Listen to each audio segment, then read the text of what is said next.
Quiero agradecerle al secretario de Salud por haberme invitado. Yo soy parte de la Universidad de Michigan.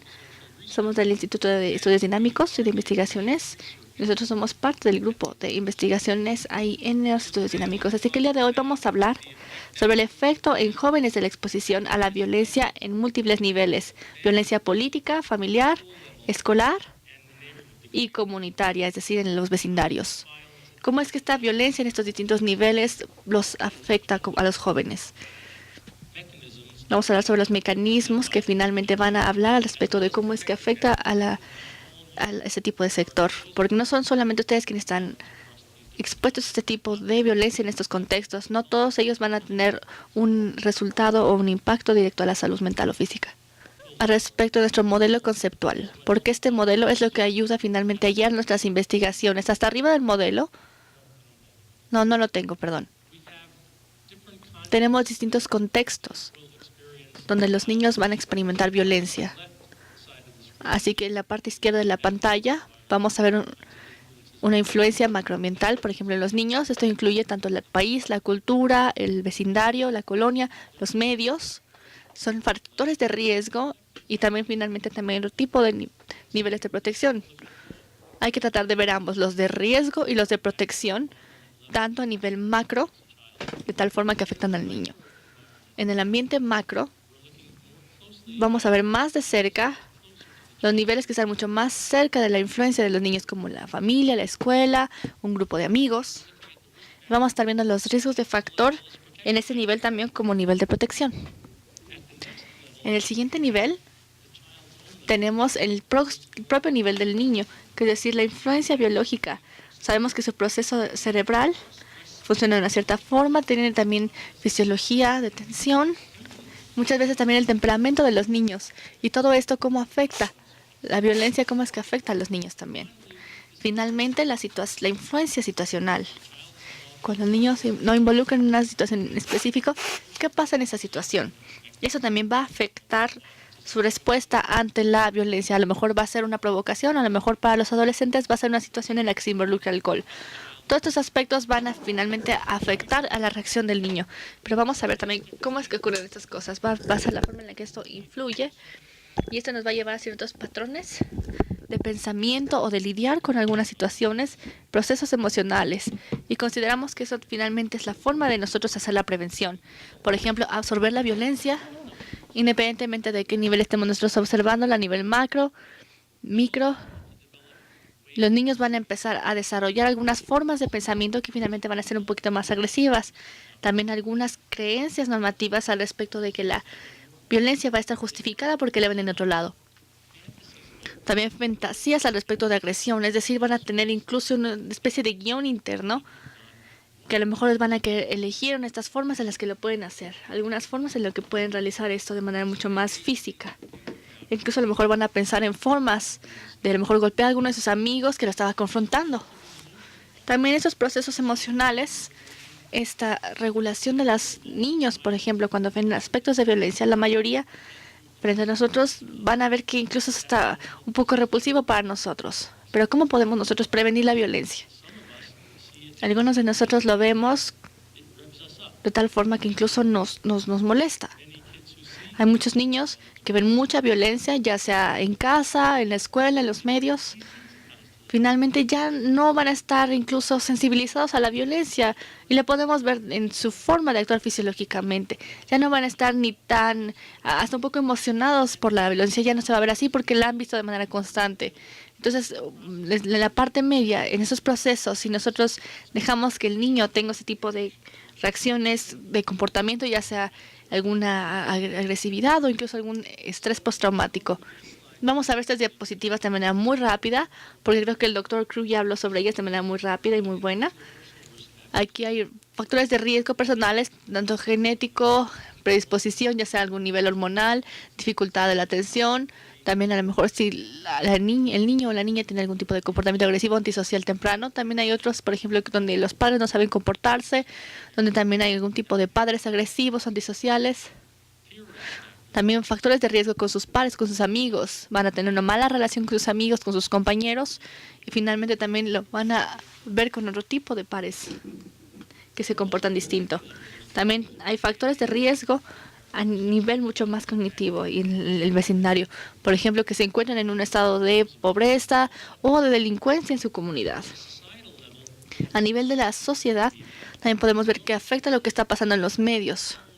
E incluso va a haber otro tipo de afectación que esté a otro nivel, a nivel de país. Así que también vamos a ver un estudio, por ejemplo, que se está llevando a cabo en el Medio Oriente, donde ve justamente cómo es que esta violencia política va a predecir lo que está haciendo la violencia en la escuela y que va a prevenir que haya este tipo de cosas con los niños y que se transmitan a través de distintos ámbitos. Es decir, hay normas en las que se indica que incluso la agresión está justificada, pero ningún tipo de factor de riesgo se va a ver así, ni se va a poder explicar este tipo de diferencias o de comportamiento agresivo. Tenemos que ver todos estos factores de riesgo, es lo que hace que sea tan rudo, tan difícil. ¿Por qué? Porque se encuentra involucrado a todos estos niveles. Voy a empezar a hablar un poquito sobre los estudios de investigación que hemos hecho en el Oriente Medio y los efectos dañinos que tiene la salud mental de los niños que están expuestos a la guerra. Entonces, un poco de artículos que se han realizado en los últimos 15, 20 años. Es un estudio que se ha hecho en todos estos países que tengo aquí en la pantalla en amarillo. Y estos artículos se los estamos agregando a la parte de los estudios de Oriente Medio. La mayoría de los estudios se enfocan en el estrés postraumático y ahí enlisté los criterios que tenemos para hacer un diagnóstico y también un manual de enfermedades mentales después de un estrés postraumático. Yo supongo que todos lo conocen, pero algunos de los estudios también ya están empezando a ver la agresión como una de las conductas que se presentan cuando los niños se encuentran expuestos a la guerra. Si vemos estos estudios de aquí, por ejemplo en Gaza, un 38% de los niños en la primera área finalmente empezaron a desarrollar un comportamiento agresivo. Por ejemplo, también en la Universidad de Tennessee, el Bryan, también vio qué es lo que pasaba en los niños de Bosnia y cómo estaban expuestos ellos a la violencia política. Y ellos, bueno, finalmente eran mucho más violentos de acuerdo a esta violencia política. Aquí también hay un estudio que estamos realizando ahorita que tiene 3 tipos de vertientes. Aquí podemos ver que los niños se evaluaban una vez al año, por 3 años seguidos, cuál era su comportamiento en el hogar. Muchos eran de la misma etnia. Tenemos como 1.500 niños, con sus padres incluidos. Todos eran de Palestina, árabes de la zona de Gaza. Finalmente también teníamos árabes. Y también aquí los ejemplos se empezaban a separar por todo tipo de grupo etario. Aquí tenemos, por ejemplo, 8, 9 y 10. Esos son los grupos etarios. También otro tipo de 11, 12 y 13. Y otro grupo empezó a la edad de 14. Luego 14, 15 y 16. Son los números iguales o equitativos de hombres y mujeres. Aquí, este tipo de imágenes que ven los niños en la parte izquierda, estas 2 imágenes son el tipo de situaciones que ven los niños en Israel. Y al otro lado son las imágenes que ven en Palestina. En la vida real los niños lo experimentan, pero no solamente en la vida real, sino también en los informes que hacen los medios de comunicación. Así que no sé si ustedes alcanzan a ver estos números, pero aquí se muestra que durante estos 3 años que duró el estudio, el porcentaje de niños de cada grupo, tanto de palestinos, de judíos israelitas y árabes israelitas, y los tipos específicos de eventos políticos que sucedieron en estos últimos años. Pero eso es lo que ocurrió a lo largo de estos 3 años. Hay algunos niños que finalmente tuvieron un 10% de acuerdo a niños palestinos, 7% de judíos israelitas y 3% árabes israelitas que tuvieron ese tipo de afectación. Ahora, en los grupos internos, por ejemplo, ya sea que ellos hayan estado torturados por algún grupo o que hayan sido algún tipo de persona secuestrada, bueno, finalmente aquí podemos ver el tipo de porcentaje. Otra cosa que aquí vamos a ver es que los niños palestinos que estuvieron expuestos estaban en el nivel más alto de exposición. También los judíos y los árabes israelitas estaban en el nivel mucho más bajo de exposición. En general, se nos ha explicado, y pareciera que es una explicación coherente, es que los árabes no son finalmente los blancos de este ataque, sino más bien los ven a ellos como ciudadanos de segunda clase. Entonces, en realidad no están expuestos a los ataques a los palestinos de la misma forma. Ahora, lo que hemos visto, si vemos estas barras, si vemos la roja, Aquí nos indica el 25% más alto de los expuestos y la azul es el 25% más bajo de niños expuestos a la violencia.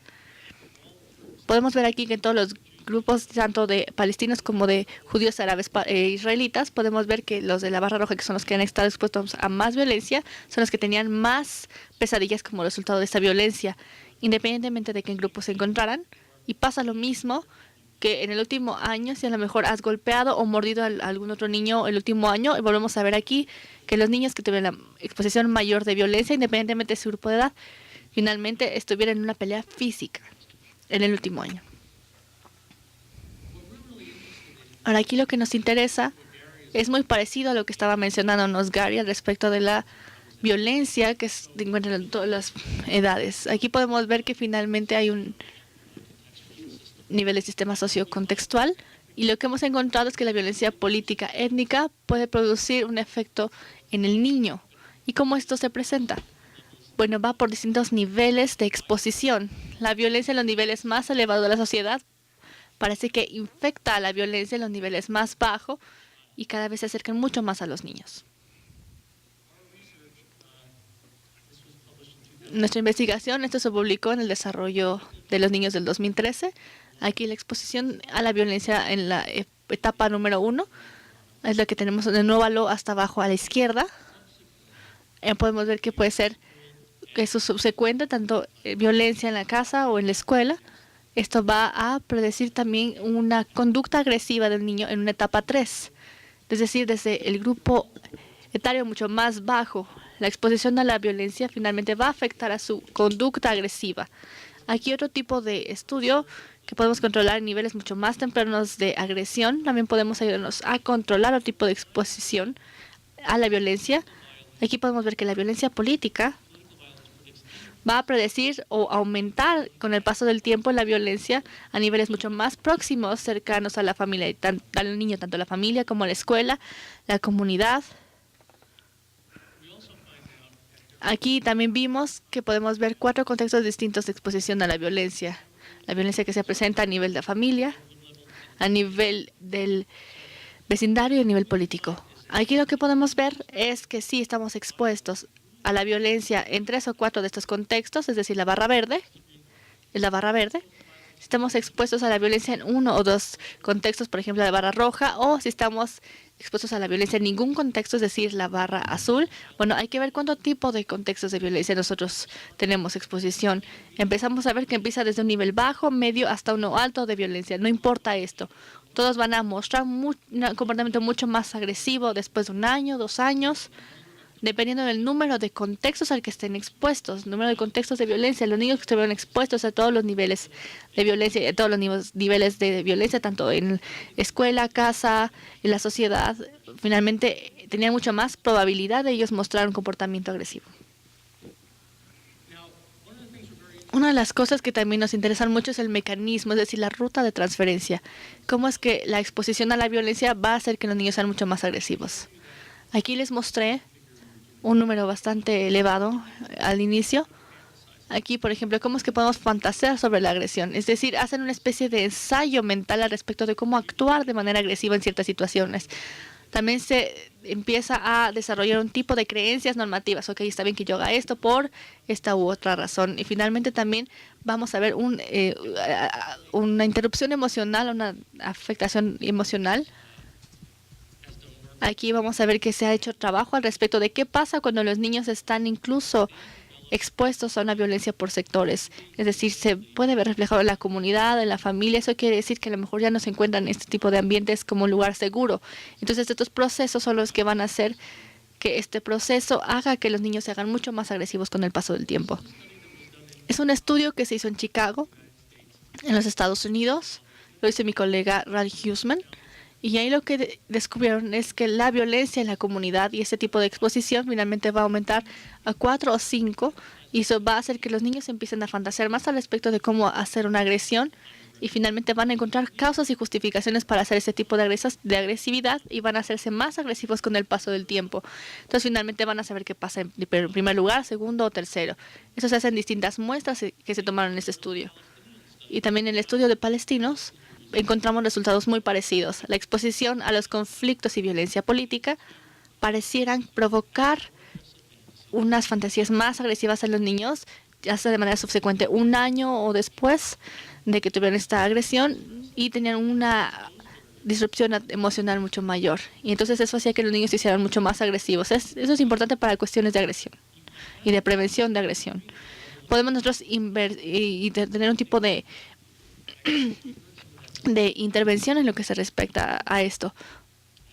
Por ejemplo, las Naciones Unidas ha tratado de prevenir la violencia a nivel mucho más general.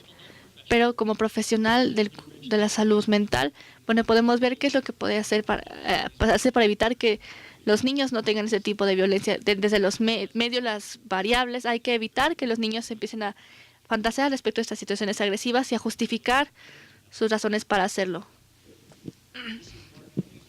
Estos son más datos que tenemos de Cummings. Aquí tenemos en la parte izquierda, aquí podemos ver qué es lo que ocurre en los distintos grupos étnicos en la comunidad. Por ejemplo, tenemos aquí en la parte que está encima de la figura, podemos ver que hay niños que tienen una forma de externalizar sus problemas a través de la agresión o otro tipo de comportamientos. Ahora quiero cambiar un poquito y hablar sobre los recursos de protección. Estos son recursos personales o de contexto que ayudan a que los niños, incluso aunque estén frente a cuestiones de violencia, cómo pueden ellos encontrar maneras o cómo es que puede ser que las cosas resulten bien para ellos y que no los afecte tanto a la violencia como a los demás. Algunos niños tienen algunos recursos personales. Por ejemplo, que tengan un coeficiente intelectual muy alto o muy buenas habilidades para poder ellos lidiar con estas situaciones, o también a lo mejor van a tener un estado mental mucho más tranquilo. El género, también la cuestión en la que ellos van a estar involucrados en otro tipo de actividad, que sean extraescolares o extrafamiliares, y también la calidad del ambiente en la casa, es decir, que finalmente tengan un ambiente mucho más estimulante en casa. Esto es lo que encontramos en este estudio, que la baja autoestima es lo que en realidad daña a los niños que están experimentando una situación de violencia. Los niños que tienen alta autoestima, es decir, la línea que se encuentra recta, podemos ver cómo es que se encuentran ellos expuestos a la violencia, pero conforme aumenta la violencia no muestran ellos síntomas de estrés postraumático, simplemente están un poquito mucho más protegidos porque su autoestima es más alta. Entonces eso nos puede ayudar también a pensar que tenemos que nosotros que elevar la autoestima de nuestros hijos. Si vemos aquí, por ejemplo, las líneas de cómo se puede ser mejor padres, vamos a ver una exposición mayor a estos niveles para que ya no tengan estos síntomas de estrés postraumático y cómo poderlos proteger al respecto de estos. Ahora, bueno, para respetar a Curtis, que está aquí, bueno, ella ha hecho estudios al respecto de la protección de los niños y de los soldados. Finalmente ellos también van a poder ver que si se quedan en la escuela, eso les va a ayudar a tener un ajuste mucho más tranquilo. También algunos colegas que han hecho trabajo, investigaciones en Uganda con niños, hablan sobre los distintos tipos de factores de protección. Los factores de protección son los que nosotros tenemos que enfocar para la prevención. Ahora déjenme concluir diciéndole algo al respecto a la intervención. Tenemos que pasar más allá del modelo enfocado en los traumas. No solamente se trata de entrar en la parte de la sesión de terapia con cada uno de los niños y tratar de nosotros darles un tratamiento cognitivo del comportamiento. Eso está bien, pero tenemos que ir un poquito más allá. Tenemos que ver qué es lo que está pasando en su escuela, a lo mejor ayudarles con cuestiones de educación. Por ejemplo, programas de resolución de conflictos en las escuelas. A nivel familiar, también hay que ver nosotros a los padres como finalmente un factor de protección, que tengan una salud mental buena. Y también a nivel de comunidad, nosotros podemos ver que también puede haber un redesarrollo en cuanto a la comunidad. Ya en la mañana se habló al respecto, pero necesitamos intervenciones que se enfoquen en fortalecer estos factores de protección y en mecanismos que les ayuden a saber cómo es que la violencia se puede entrar en realidad a los niños, cómo puede ayudarles a evitar ese tipo de resultados negativos. Y creo que ahí acabé. Muchas gracias por todo.